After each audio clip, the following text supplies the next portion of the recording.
যে মানুষটির জন্ম না হলে আমরা আজকে বাংলাদেশের নাগরিক হতাম না, যে মৌলানা ভাসানীর জন্ম না হলে পাকিস্তান হতো না, পাকিস্তান না হলে বাংলাদেশ হতো না, বাংলাদেশ না হলে আজকের আমাদের এই অবস্থা হতো না। তার অনাদর দেখে খুবই কষ্ট লাগে, খুব খারাপ লাগে।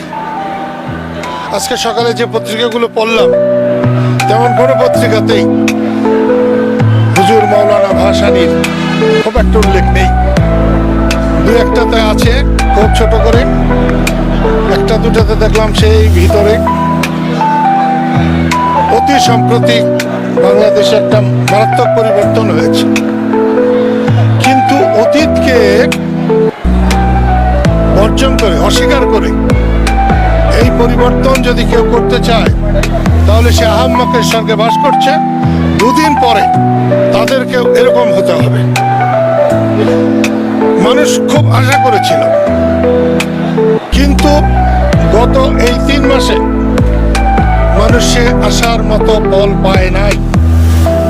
সাধারণ মানুষের যে উপার্জন, তারা বাজারে যেতে পারছে না, তারা স্ত্রী পুত্র পরিবার নিয়ে খেতে পারছে না ভালোভাবে। তারপরেও মৌলানা আব্দুল হামিদ খান ভাসানী, ওলিয়ে কামেল, এরকম অলি, এরকম জনগণের বন্ধু এই উপমহাদেশে খুব কম আছে। এই অলি কামেলের মাজারে দাঁড়িয়ে বলছি, এই দেশের মানুষ চায় গণতন্ত্র, চায় ভোটাধিকার। শেখ হাসিনার এই রকম ন্যাক্কারজনক পতনের প্রধান কারণ, তিনি মানুষের ভোটাধিকারকে সম্মান করেন নাই। পরপর বেশ কয়েকবার মানুষকে সঠিকভাবে ভোট দিতে দেন নাই, যার ফল এটা হয়েছে। এবং দীর্ঘ সময় মানুষকে ভোটাধিকার ছাড়া রাখলে এখন যারা আছে তাদের পরিণত খুব ভালো হবে না, এটাই আমার বিশ্বাস। আমি আল্লাহর কাছে প্রার্থনা করি, আল্লাহ যেন তাকে ব্যস্তবাসী করেন এবং তার উসিলায় বাংলাদেশের মানুষকে শান্তিতে রাখেন। যারা সরকার চালাচ্ছেন, আমি তাদেরকে অনুরোধ করব, তারা যেন দেশের মানুষের কথা বিবেচনা করেন। ক্ষমতা কারো জন্য চিরস্থায়ী নয়, যারা ছিলেন তাদের জন্য যেমন নয়, আজকে যারা এসেছেন তাদের জন্য চিরস্থায়ী নয়।